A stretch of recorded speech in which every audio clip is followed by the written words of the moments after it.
Hello दोस्तों, आपका अपना चैनल एबीसी विचुमन में आपका स्वागत है। आज यूटेरिया का बिहार दरोगा का पार्ट 2 सेट नंबर 11 कर रहे हैं। जिन दोस्तों ने पार्ट 1 नहीं देखा है तो कृपया डिस्क्रिप्शन बॉक्स में जा करके या फिर प्लेलिस्ट में जा करके लिंक से जरूर देख लें। तो चलिए मेरे साथ लास्ट तक बने रहिए। पार्ट 1 में 1 से लेकर 50 तक हो चुका है, तो कृपया जा करके उसे देखें। क्वेश्चन नंबर 51 की ओर चलते हैं। सूरज के प्रकाश की लाल और हरे तरंगदैर्घ्य के अलावा सूरज के प्रकाश की ओर कौन सी अन्य तरंगदैर्घ्य समुद्र में पानी के अणुओं के द्वारा अवशोषित होती है? तो कौन सा है? ऑप्शन नंबर डी, पीला तरंग। क्वेश्चन नंबर 52, क्षैतिज रूप से स्थित क्षण चुंबक के चुंबकीय क्षेत्र में उदासीन बिंदु कौन सा होता है? तो उदासीन बिंदु जो होता है वह बिंदु जहां चुंबकीय क्षेत्र शून्य होता है। ठीक है, क्षैतिज रूप से स्थित क्षण चुंबक के चुंबकीय क्षेत्र, वह बिंदु जहां चुंबकीय क्षेत्र शून्य होता है वहां होता है। ठीक है। क्वेश्चन नंबर 53 की ओर, एक अनंत तल पर वस्तुओं की गति का अवलोकन करके किसने यह निष्कर्ष निकाला कि जब वस्तु पर कोई बल कार्य नहीं करता है तो वे नियत गति से गतिमान रहता है? किसने निकाला था? ऑप्शन नंबर 1, गैलीलियो ने निकाला था। गैलीलियो ने। क्वेश्चन नंबर 54, 54 को देखिएगा। ध्वनि के संबंध में निम्नलिखित में कौन सा कथन सही नहीं है? तो कौन सा कथन सही नहीं है? कहता है ध्वनि निर्वात में संचारित हो सकता है। नहीं, गलत है, ध्वनि निर्वात में संचारित नहीं होता है। ठीक है, तो यही गलत हो गया। मानव वाक तंतु के कंपन के द्वारा ध्वनि उत्पन्न होता है। बिल्कुल सही है, ध्वनि जो है कंपन के द्वारा ही उत्पन्न होती है। अप्रिय ध्वनि को स्वर कहते हैं, ये भी सही है। आवृत्ति को हर्ट्ज से मापते हैं, आवृत्ति को हर्ट्ज से मापते हैं या फिर व्यक्त करते हैं, ये भी सही है। क्वेश्चन नंबर 55, टोकामक नामक उपकरण निम्नलिखित में किस प्रकार के ईंधन से संबंधित है? तो ये जो है परमाणु ईंधन से संबंधित है टोकामक। टोकामक क्या है? परमाणु संलयन अनुसंधान में उपयोग किया जाने वाला एक उपकरण है। ठीक है, टोकामक। क्वेश्चन नंबर 56, सीजीएस प्रणाली में चुंबकीय तीव्रता का मात्रक क्या होता है? तो क्या होता है? ओरेस्टेड होता है, ओरेस्टेड। ओरेस्टेड का नियम मालूम होगा आपको। एक अस्थिर विद्युत धारा जब किसी तार से होकर गुजरता है तो उसके चारों ओर चुंबकीय क्षेत्र बनाता है। ये जो है ओरेस्टेड का नियम है। क्वेश्चन नंबर 57, 57 देखिएगा। नेबुलर परिकल्पना के अनुसार आकाशगंगा कैसे बनती है? तो आकाशगंगा जो है नेबुलर नामक एक बहुत बड़े बादल के रूप में हाइड्रोजन गैस के संचय के द्वारा बनते हैं। नेबुलर नामक एक बहुत बड़े बादल के रूप में हाइड्रोजन गैस के संचय के द्वारा बनती है। क्या चीज बनती है? आकाशगंगा बनती है। क्वेश्चन नंबर 58, निम्नलिखित में कौन सा कथन जो है सत्य है? तो कौन सा कथन सत्य है? ऑप्शन पढ़ते हैं। कहता है धातु अम्लों के साथ अभिक्रिया करते हैं और धातु लवण तथा हाइड्रोजन गैस बनाता है।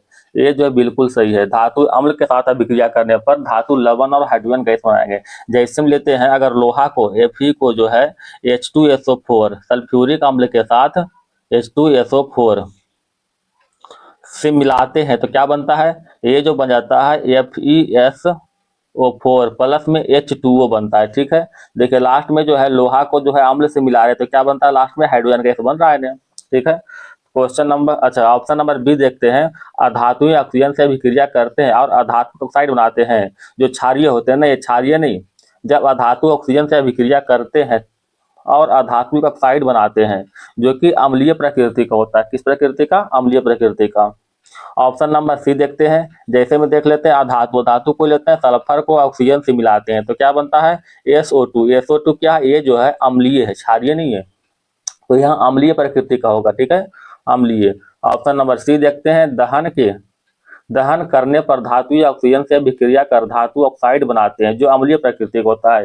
यहाँ पर अम्लीय नहीं, क्षारीय प्रकृति का होगा। ठीक है, क्षारीय प्रकृति का होगा। कम अभिक्रियाशील, अधिक अभिक्रियाशील धातु को उसके धातु यौगिक को जलीय विलयन में विस्थापित कर देते हैं। ये भी सही है, यानी ऑप्शन नंबर 1 जो है, ठीक है, ऑप्शन नंबर 1 ये सही नहीं, ये गलत है। सॉरी, ये गलत हुआ और ये भी गलत, ये भी गलत हो जाए, यानी BCD तीनों गलत हुआ। ऑप्शन नंबर 1 सही है। क्वेश्चन नंबर 58 के बाद 59, निम्नलिखित में कौन सा LED अर्धचालक प्रौद्योगिकी में प्रयुक्त धातुओं में से एक है?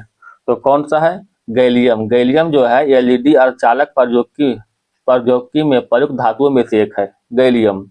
क्वेश्चन नंबर 60, क्या होता है जब अम्ल या क्षार को जल में मिलाया जाता है? तो क्या होता है? अम्ल और क्षार को जल में मिलाने पर प्रति इकाई आयतन में आयनों की सांद्रता में कमी होती है।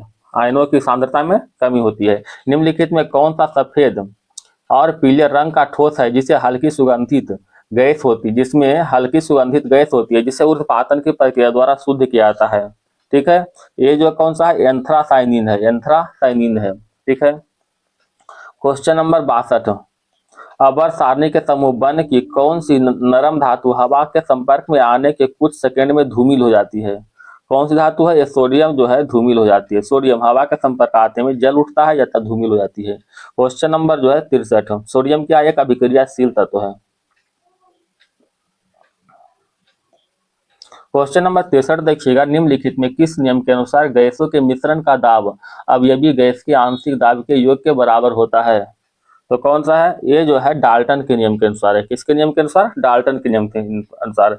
चार्ल्स का नियम थोड़ा देख लेते हैं। अस्थिर दाब पर एक आदर्श गैस का आयतन उसके परम ताप के अनुक्रमानुपाती होता है। चार्ल्स में मुख्य रूप से क्या होता है, दाब को जो है, दाब यहाँ पर अस्थिर होता है, दाब अस्थिर होगा। ठीक है, और क्या होगा, समानुपाती होगा ताप के। दाब अस्थिर होगा और ताप का क्या होगा, समानुपाती होगा, अनुक्रमानुपाती होगा। ठीक है, अनुक्रमानुपाती होगा।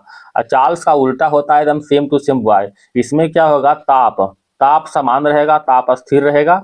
और इसमें दाब जो है क्या होगा, दाब व्युत्क्रमानुपाती होगा, दाब व्युत्क्रमानुपाती होगा, ध्यान रखिएगा। तो बॉयल का नियम क्या है, अस्थिर ताप पर या फिर नियत ताप पर गैसों का आयतन दाब के व्युत्क्रमानुपाती होता है। ठीक है, सेम टू सेम इसका उल्टा। ग्राहम का नियम थोड़ा देख लेते हैं। किसी गैस के विसरण की दर, किसी गैस के विसरण की दर उसके आणविक भार के वर्गमूल के व्युत्क्रमानुपाती होती है। क्वेश्चन नंबर 64 की ओर चल रहे। निम्नलिखित में कौन सा ध्रुवीय अणु है? तो ध्रुवीय अणु जो है जल है, जल के साथ साथ इथेनॉल है, इथेनॉल है, और क्या है, अमोनिया है। जल, ethanol, ammonia, sulphur dioxide, sulphur dioxide. ठीक है, जल, ammonia, sulphur dioxide. Question number 65, निलंबन के संबंध में निम्नलिखित में कौन सा कथन सही है? इसका ऑप्शन देखते हैं। कहता निलंबन एक विसमांगी मिश्रण है, बिल्कुल सही है। निलंबन क्या है, एक विसमांगी मिश्रण है। निलंबन के कणों को नग्न आंखों से देखा जा सकता है, ये भी सही है। निलंबन के कण जो है नग्न आंख से देख सकते हैं, option number C. Question number 66 की ओर चलते हैं। 66 में क्या है, निम्नलिखित में कौन सा किंगडम फंगी से संबंधित नहीं है? तो कौन सा है, यूग्लिना। यूग्लिना जो है फंगी से संबंधित नहीं। यूग्लिना क्या है, यह जो है एक कोशिकीय जीव है, एक कोशिकीय जीव है। ठीक है, ध्यान रखिएगा। ये जो किस वर्ग में आता है, एक प्रोटिस्टा वर्ग के अंतर्गत आता है, प्रोटिस्टा, प्रोटिस्टा वर्ग के अंतर्गत ये सब जो है आता है। क्वेश्चन नंबर 67, बीमारी के दौरान पोषण देखभाल कार्यकलाप एक जो संगठित समूह है जिसमें निम्नलिखित में किसके अलावा अन्य सभी शामिल है? तो किसके अलावा, मनोवैज्ञानिक और तनाव के आकलन के अलावा जो सभी शामिल है। ठीक है, क्वेश्चन नंबर 68, छोटी आंत से स्रावित होने वाला ट्रिप्सिन नामक एंजाइम का प्रमुख कार्य क्या है? तो आप जानते होंगे प्रोटीन का पाचन जो है पेप्सिन, पेप्सिन एंड ट्रिप्सिन नामक एंजाइम करता है। ठीक है, तो ट्रिप्सिन का कार्य क्या हुआ, प्रोटीन का पाचन करना। कार्बोहाइड्रेट का पाचन कौन करता है, लाइपेज करता है, लाइपेज। वसा का पाचन कौन करता है, सॉरी, कार्बोहाइड्रेट का पाचन जो है कौन करता है, एमाइलेज करता है, मिस्टेक कर गया, एमाइलेज। वसा का पाचन जो है लाइपेज करता है। ठीक है, इंसुलिन का स्रावन कहां से होता है? इंसुलिन का स्रावन जो है अग्नाशय, अग्नाशय के लैंगरहिस द्वीप के बिट्टा नामक कोशिका से स्रावित होता है। ना, लैंगरहिस के बिट्टा नामक कोशिका से इंसुलिन का स्राव होता है। क्वेश्चन नंबर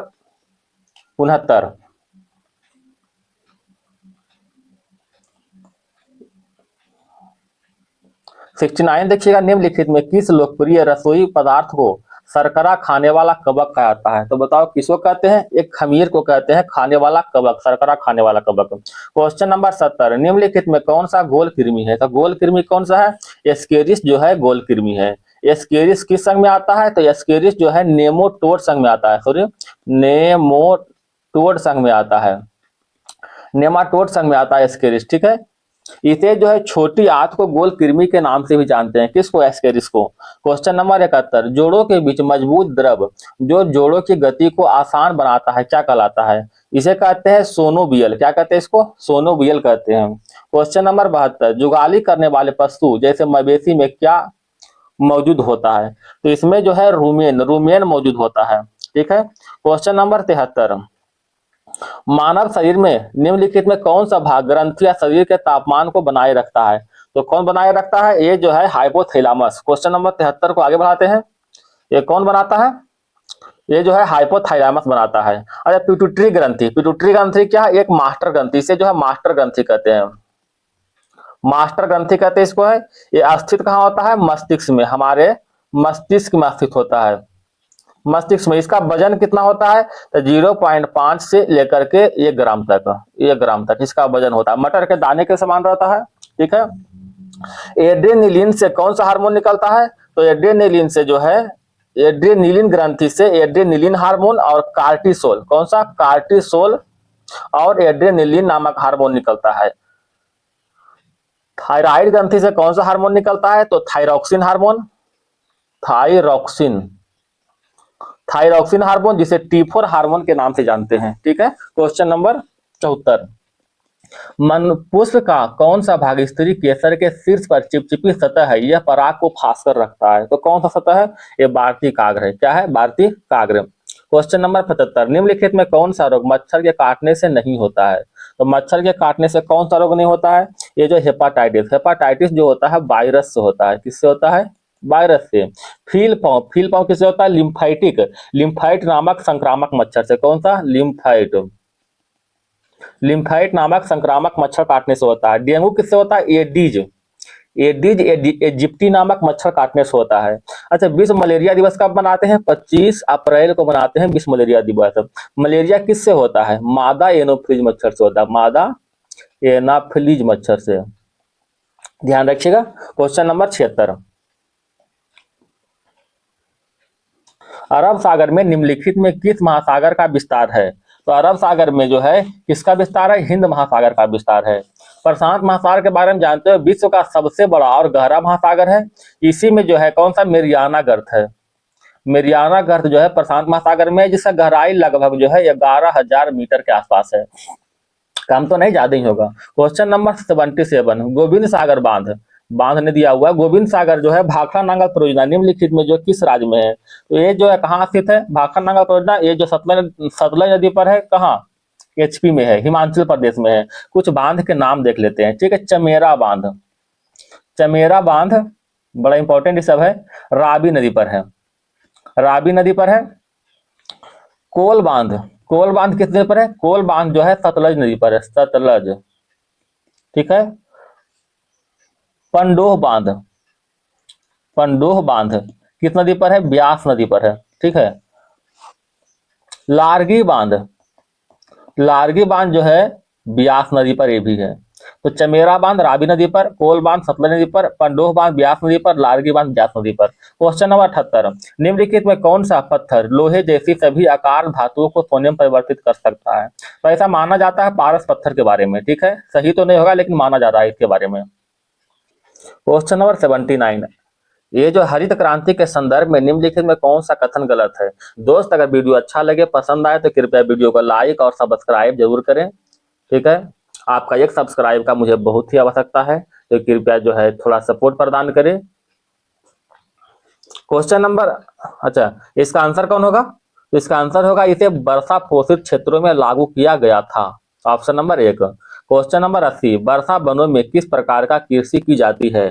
तो वर्षा वनों में जो है कर्तन या फिर दहन कृषि, इसी को कहते हैं कल्टीवेटिंग। क्या कहते हैं? शिफ्टिंग कल्टीवेटिंग, शिफ्टिंग कल्टीवेटिंग इसी को कहते हैं। ठीक है। क्वेश्चन नंबर 81, लेटराइट मिट्टी का निर्माण निम्नलिखित में किस कारण से होता है? लेटराइट मिट्टी का निर्माण जो है ये निछालन के कारण से होता है। ठीक है। निछालन कारण से। लेटराइट मिट्टी में कॉफी का खेती की जाती है। किसका? कॉफी का खेती की जाती है। लेटराइट मिट्टी जो है यह उच्च तापमान और उच्च वर्षा वाले क्षेत्रों में विकसित होता है। ये कहाँ कहाँ मिलता है? इसे किस किस राज्य में? तो कर्नाटक में, केरल में, ठीक है, तमिलनाडु में, और कहाँ? उड़ीसा, उड़ीसा और मध्य प्रदेश में जो है ये सभी में लेटराइट मिट्टी का पाया जाता है। क्वेश्चन नंबर 82, शैवाल और लाइकेन किस प्रकार के वनों में पाए जाते हैं? तो शैवाल और लाइकेन जो है टुंड्रा वन में पाए जाते हैं। किस वन में? टुंड्रा वन में। इस वन में कम वर्षा और अत्यधिक ठंडा तापमान होता है टुंड्रा वन में। क्वेश्चन नंबर 83,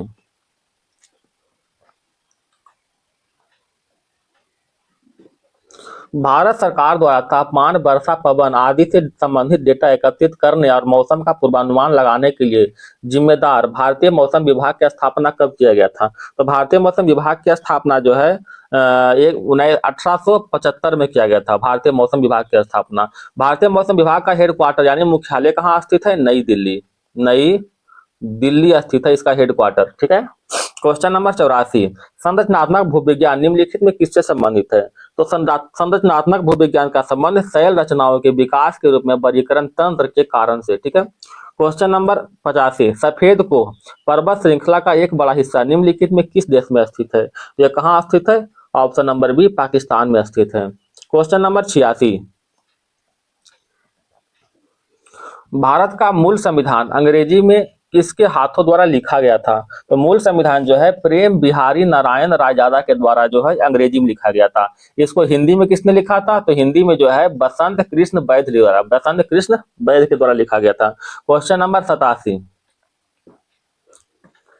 भारतीय संविधान किस अनुच्छेद में उल्लेखित है कि संघ के लिए एक लोक सेवा आयोग और प्रत्येक राज्य के लिए एक राज्य लोक सेवा आयोग होगा?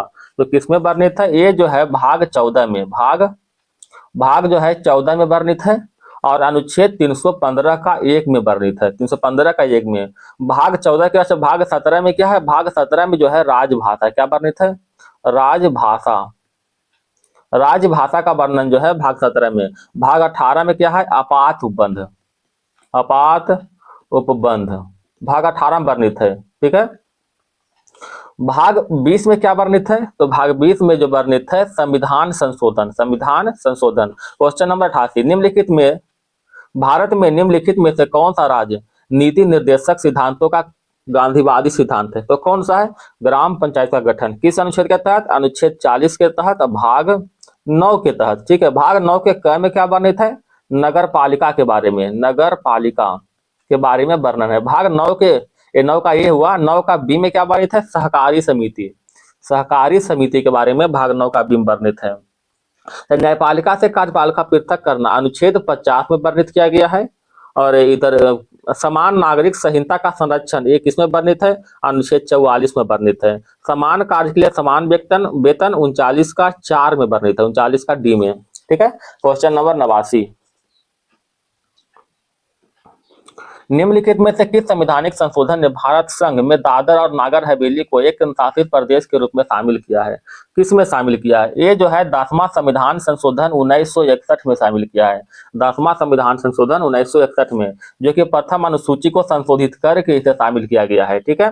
12वां संविधान संशोधन कब हुआ था? 1962 में हुआ था। इसके तहत गोवा, दमन and Diu, Goa, Daman and Diu को 8वें यूटी के रूप में शामिल किया गया था ना, 8वें केंद्रशासित प्रदेश के रूप में। 14वां संविधान संशोधन ये भी हुआ था 1962 में। इसके तहत जो है पांडिचेरी को 9वें यूटी के रूप में इसे शामिल किया गया था। ठीक है। क्वेश्चन नंबर 10, सांस्कृतिक व शिक्षा का अधिकार का उद्देश्य है, सांस्कृतिक व शिक्षा के अधिकार का उद्देश्य क्या उद्देश्य है? अल्पसंख्यक समुदाय की भाषा, सांस्कृतिक और धर्म की रक्षा करना, यही उद्देश्य है। अल्पसंख्यक से याद आ रहा होगा अनुच्छेद 29। अनुच्छेद 29 में क्या वर्णन है? अल्पसंख्यक के हितों का संरक्षण, अनुच्छेद 29 में। अनुच्छेद 30 में क्या वर्णन है? तो अल्पसंख्यक जो है अपनी मन पसंद से जो है शैक्षणिक संस्थान स्थापना कर सकता है। क्वेश्चन नंबर 91, निम्नलिखित में किस आयोग ने सिफारिश की थी कि राज्यपाल की नियुक्ति निष्पक्ष होनी चाहिए? तो ये जो सिफारिश किया था सरकारी आयोग ने, ये कब आया था? 1983 में आया था सरकारी आयोग। एक है फजल अली आयोग, ये कब आया था? 1953 में आया था फजल अली आयोग। एक है राजमन्नार आयोग, ये आया था 1969 में आया था। मंडल आयोग कब आया था? तो 1979 में जो है मंडल आयोग आया था। ठीक है। क्वेश्चन नंबर 92,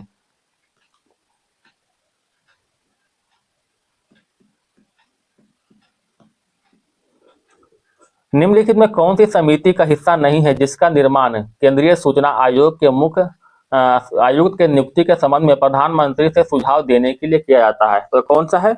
ये जो है लोकसभा अध्यक्ष है, लोकसभा अध्यक्ष।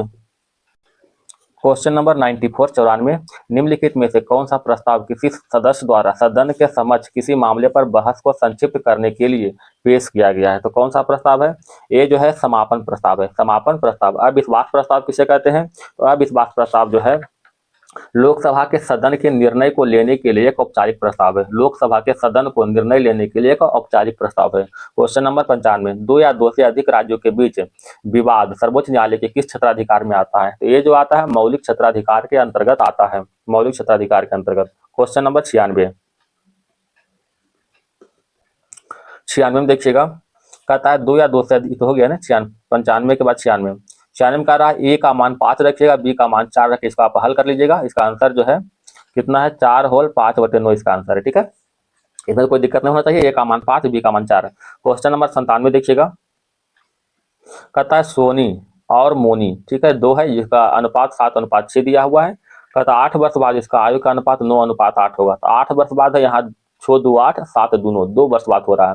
कहता है वर्तमान में इसका कितना होगा? तो वर्तमान जो है 7 9:8 के अनुपात में था नहीं, यानी 9 और 8 में कितना अंतर है? 1 का अंतर है, 1 से गुना कर देंगे, 2 चौका 8, ठीक है, 4 इसका अंतर हो जाएगा। ठीक है, आगे बढ़ते हैं। ऑप्शन नंबर 1, 98 देखिएगा, किसी कार्य को 7/10 भाग को ए 15 दिन में पूरा करता है, उसके पश्चात बी की सहायता से शेष कार्य को 4 दिन में पूरा करता है। तो पूरे कार्य को ए और बी मिलकर करने में कितने, यानी ए और बी कितना दिन में करेगा? तो 7/10 कार्य कर गया, बताओ शेष कार्य कितना बच गया? तो 1 - 7/10 बराबर कितना होगा? 3/10। और 3/10 काम जो है ए और बी मिलकर 4 दिन में करता है जी। ए और बी मिलके, इसमें कौन करता है? ए प्लस बी दोनों मिला हुआ है, ठीक है, 3/10 काम में। तो 3/10 काम 4 दिन में, तो एक कार्य कितना होगा? तो 4 और बटा में 3 और बटा में 10, 10 भाग जाएगा ऊपर, यानी 10 से गुना हो जाएगा, यानी 40/3 दिन में जो है ए प्लस बी काम को पूरा कर लेगा। ठीक है, 40/3 मतलब 13 होल 1/3 दिन। क्वेश्चन नंबर 99, 99 देखिएगा,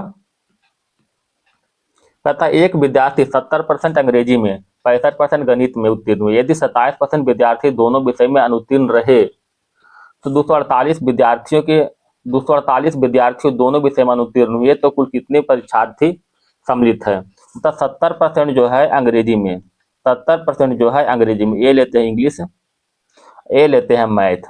ठीक है, मैथ लीजिए, दोनों का बीच वाला जो होगा 27% होगा, जो कि क्या है? 27% दोनों में अनुत्तीर्ण है, ये अनुत्तीर्ण है, ध्यान रखिएगा। 70% जो है उत्तीर्ण है, तो अनुत्तीर्ण कितना है? 30%। 27 में 30 में 27 चला गया, पूरा 31 था, 30 में 27 चला गया, बाकी बच गया 3% यहाँ पर। ठीक है, यहाँ पर कह रहा 65% गणित में, टोटल ये 65% है। 65 में जो है 65% उत्तीर्ण है, तो अनुत्तीर्ण कितना है? 35% है। 35 में से 27 तो यहाँ ही ले लिया है, कितना बचा? 8%। ये जो है बीच वाला खाली जो है 8% बचा। एक टोटल जो अनुत्तीर्ण, यहाँ पर 3 अनुत्तीर्ण है, दोनों में 27 अनुत्तीर्ण है, यहाँ पर 8 अनुत्तीर्ण है। टोटल कितना हुआ? 27, 8 35 और 3 38, टोटल 38% जो है अनुत्तीर्ण है। तब बताइए उत्तीर्ण कितना है? 62%। 100 में घटा करके अब 248 बटा जो है 62 कर दीजिएगा। 248 यहाँ पर उत्तीर्ण है, यहाँ पर 62 उत्तीर्ण है, गुना में 100 कर दीजिएगा। ठीक है, कितना आ जाएगा आंसर? 400।